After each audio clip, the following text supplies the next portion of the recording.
নমস্কাৰ বন্ধুসকল, welcome to my YouTube channel Assam career job. আজি পুনৰ আপোনালোকৰ বাবে বহুত ভাল খবৰ আহি গ'ল। সমাজ কল্যাণ বিভাগৰ ফালৰ পৰা পুনৰ কিছুমান গ্ৰেড 3 আৰু গ্ৰেড 4 চাকৰি মুকলি কৰি দিছে। 10 পাছ, 12 পাছ, ডিগ্ৰী পাছ সকলোৱে ভেকেন্সিখিনি আবেদনসমূহ কৰিব পাৰিব। নতুনকৈ এডভাৰটাইজমেণ্ট আহিলে মই আপোনালোকৰ এডভাৰটাইজমেণ্টখনো দি দিম, ক'ৰ পৰা পাব সকলোখিনি কথা মই জনাই দিম। অন্তিম সুযোগ আপোনালোকৰ বাবে আহিছে। কি ভেকেন্সি আছে, গ্ৰেড 3 গ্ৰেড 4 লেভেলৰ ভেকেন্সি আহিছে। 10 পাছ, 12 পাছ, ডিগ্ৰী পাছ সকলোৱে ভেকেন্সিখিনিৰ কাৰণে আবেদনসমূহ কৰি ল'ব পাৰিব। কেনেদৰে আবেদনসমূহ কৰিব, চাকৰিখিনি কি হয় সকলোখিনি কথা এই ভিডিঅ' যোগে আলোচনা কৰা হ'ব। যদি ভিডিঅ'টো ভাল পায় ভিডিঅ' লাইক কৰি পায়, লগতে চেনেলটো ছাবস্ক্ৰাইব কৰি দিব পাৰে আৰু ভিডিঅ'টো যিমান পাৰে সিমান বন্ধুৰ মাজত শ্বেয়াৰ কৰি দিব পাৰে। তেতিয়া আপোনালোকে ডেইলি জবৰ আপডেটসমূহ পাই থাকিব পাৰিব। আৰু আমাৰ হোৱাটছআপ চেনেল ভিডিঅ' ডেছক্ৰিপশ্যনত দিয়া আছে, তাত গৈ আপোনালোকে জইন বা ফ'ল'টো কৰি লওক। তেতিয়া আপোনালোকে ডেইলি জবৰ আপডেটসমূহ পাই থাকিব পাৰিব। আহক আজি ভিডিঅ'টো আৰম্ভ কৰোঁ। ইয়ালৈকে দেখিছে ছ'চিয়েল ৱেলফেয়াৰ ডিপাৰ্টমেণ্ট ৰিক্ৰুইটমেণ্ট আহিছে 2025 বৰ্ষৰ যিটো সমাজ কল্যাণ বিভাগ আছে, প্ৰথমটো ৰিক্ৰুইটমেণ্ট মুকলি কৰি দিছে। ইয়াত মই আপোনালোকক জনাইছোঁ গ্ৰেড 3 আৰু গ্ৰেড 4 লেভেলৰ ভেকেন্সি আছে, যেনেকৈ এডমিনিষ্ট্ৰেশ্যনৰ ভেকেন্সি আছে, কাউন্সিলৰ, অফিচ এছিষ্টেণ্ট, আদাৰ মানে হৈছে গ্ৰেড 4 লেভেলৰ ভেকেন্সি আছে। নাম্বাৰ অফ পোষ্ট আছে 11 পোষ্ট। আপোনালোকে দেখিব পাৰিছে আপোনালোকৰ এটা সুযোগে আহি গ'ল। লাষ্ট ডেটটো দেখিব পাৰিছে 25/3/2025, মানে মাৰ্চ মাহৰ 25 তাৰিখ পৰ্যন্ত এই ভেকেন্সিকেইটাৰ কাৰণে আবেদনসমূহ কৰি ল'ব পাৰিব। কেনেদৰে আবেদনসমূহ কৰিব মই সেইটো আপোনালোকক জনাই আছোঁ। চ' ভিডিঅ'টো আপোনালোকে শেষলৈকে চাই থাকিব। এটা আপোনালোকৰ বাবে সুবৰ্ণ সুযোগ আহিছে, অন্তিম সুযোগ। এই সুযোগটো আপোনালোকে মিছ নকৰিব। যদি আপোনালোকে ইণ্টাৰেষ্টেড হয় বা যদি আপোনালোকে ইলিজিবল হয় ভেকেন্সিকেইটাৰ কাৰণে, যদি আপোনালোকে আবেদনসমূহ কৰিম বুলি ভাবিছে, আপোনালোকে আবেদনসমূহ কৰি ল'ব পাৰিব। এনেকুৱা ধৰণৰ অপৰচুনিটি প্ৰতি বছৰে নাহে, কিন্তু এতিয়া বৰ্তমান সময়ত আহিছে। চ' আপোনালোকে আবেদনসমূহ কৰি ল'ব পাৰিব। ইয়াত আপোনালোকে দেখি পাইছে সকলোখিনি কথা মই আপোনালোকক জনাই দিছোঁ। ছ'চিয়েল ৱেলফেয়াৰ ডিপাৰ্টমেণ্টৰ ফালৰ পৰা ভেকেন্সিখিনি আহিছে। যিটো চেণ্টাৰ এডমিনিষ্ট্ৰেটৰৰ ভেকেন্সি আছে, তাৰ ক্ষেত্ৰত আপোনালোকৰ এটাকৈ ভেকেন্সি দেখিবলৈ পাব। আৰু ইয়াৰ ক্ষেত্ৰত আপোনালোকৰ চেলাৰীসমূহ 36,000 পাৰ মান্থ লাভ কৰিব পাৰিব। ফিক্স পে আপোনালোকে লাভ কৰিব। লগতে এডুকেশ্যন কোৱালিফিকেশ্যনৰ ক্ষেত্ৰত any women having master in law', যদি আপোনালোকে মাষ্টাৰ ইন ল'ত কৰিছে, তেতিয়া আপোনালোকে এই যিটো গ্ৰেড 2 গ্ৰেড 3 লেভেলৰ ভেকেন্সি হয়, এই ক্ষেত্ৰত আবেদনসমূহ কৰি ল'ব পাৰিব। বাকী যিকেইটা গ্ৰেড 4 লেভেলৰ ভেকেন্সি মই সেইটোলৈ গৈছোঁ। কেছ ৱৰ্কাৰৰ ভেকেন্সি আছে, ইয়াৰ কাৰণে দুটাকৈ আছে। এইটো আপোনালোকৰ 25,000 টকাকৈ পাৰ মান্থ দিয়া হ'ব।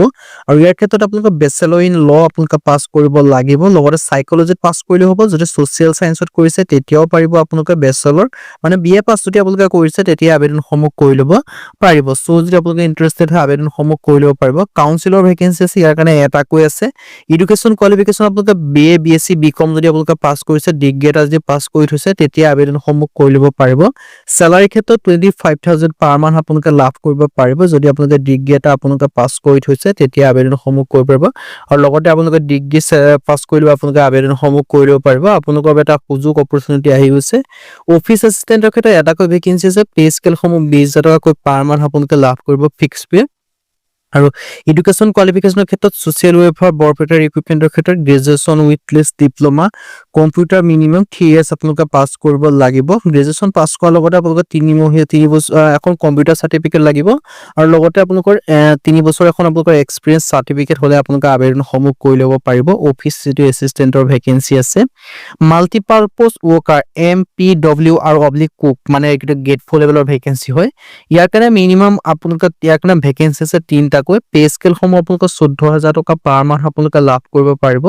Education qualification women who is literate with knowledge and experience, মানে আপোনালোকে মাত্ৰ নলেজ থাকিলেই হ'ল। আৰু আপোনালোকে অলপ মিনিমাম আপোনালোকে 8 পাছ কৰিলে হ'ল। মিনিমাম আপোনালোকে যদি 8 পাছ কৰিছে তেতিয়া আবেদনসমূহ কৰিব পাৰিব। মেক্সিমামটো ইয়াত উল্লেখ কৰা নাই। 8 পাছ, 10 পাছ, 12 পাছ, গ্ৰেজুৱেশ্যন সকলোৱে আবেদনসমূহ কৰি দিব পাৰিব। চিকিউৰিটি বা নাইট গাৰ্ডৰ ভেকেন্সি আহিছে। যদি আপোনালোকে চিকিউৰিটি বা নাইট গাৰ্ডৰ লেভেলৰ ভেকেন্সিৰ কাৰণে আবেদনসমূহ কৰিম বুলি ভাবি আছে, তেন্তে আপোনালোকৰ এটা সুযোগ আহি গৈছে। চিকিউৰিটি নাইট গাৰ্ডৰ ভেকেন্সিৰ ক্ষেত্ৰত কিমানকৈ এজ ক্ৰাইটেৰিয়া বা কোৱালিফিকেশ্যন লাগিব মই জনাই আছোঁ। Any person have to security বা নাইট গাৰ্ডৰ ক্ষেত্ৰত আপোনালোকৰ 3টাকৈ ভেকেন্সি আছে। ইয়াৰ কাৰণে 12,000 পাৰ মান্থ আপোনালোকে ফিক্স পে লাভ কৰিব। এই পাৰ্চন হেভিং 2 year এক্সপিৰিয়েঞ্চ, যদি আপোনালোকৰ 2 বছৰীয়া আপোনালোকৰ এক্সপিৰিয়েঞ্চ চাৰ্টিফিকেট আছে, তেতিয়া আবেদনসমূহ কৰিব পাৰিব। আৰু কুকৰ ক্ষেত্ৰত এক্সপিৰিয়েঞ্চ চাৰ্টিফিকেট বিচৰা নাই, মাত্ৰ আপোনালোকৰ নলেজ থাকিব লাগিব, তেতিয়া আবেদনসমূহ কৰি ল'ব পাৰিব। চ' যদি আপোনালোকে ইণ্টাৰেষ্টেড হয়, যদি ইলিজিবল হয় আবেদনসমূহ কৰিব। ইয়াৰ কাৰণে 12 পাছ হ'লে আবেদনসমূহ কৰি ল'ব পাৰিব। আৰু এজ লিমিটৰ ক্ষেত্ৰত এজ লিমিট মিনিমাম 21 বছৰ দিয়া আছে। আৰু আকৌ মেক্সিমামটো দিয়া নাই। 21 বছৰ যদি হৈ আছে তেতিয়া আপোনালোকে আবেদনসমূহ কৰি ল'ব পাৰিব। ইম্পৰ্টেণ্ট ডেটৰ ক্ষেত্ৰত 5 মাৰ্চৰ পৰা আবেদনসমূহ ষ্টাৰ্ট হৈছে, 25 মাৰ্চ ইয়াৰ কাৰণে লাষ্ট ডেট হয়। আৰু এপ্লিকেশ্যন ফিজৰ ক্ষেত্ৰত কোনো এপ্লিকেশ্যন ফিজ দিবলগীয়া কোনো কথা নাই, এপ্লিকেশ্যন ফ্ৰী হয়, আপোনালোকে অফক'ৰ্চ ফ্ৰী, কিন্তু কেনেদৰে আবেদনসমূহ কৰিব মই সেইটো আপোনালোকক জনাই আছোঁ।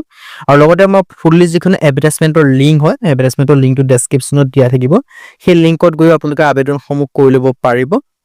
হাউ টু এপ্লাই, ইয়াৰ কাৰণে আবেদন কৰিবলৈ যদি এড্ৰেছ দেখিব পাইছে, office chamber at district commissioner SW Barpeta room 9 form 5 তাৰিখৰ পৰা 25 তাৰিখৰ ভিতৰত আপোনালোকে এই যিটো এড্ৰেছ দেখিব পাইছে, এই এড্ৰেছত আপোনালোকৰ যিখন ফৰ্ম হয় আছাম ষ্টেণ্ডাৰ্ড ফৰ্ম বা আছাম গেজেটেড পাৰ্ট 9 ফৰ্ম, এখন গুগলত চাৰ্চ কৰিলে পাই যাব।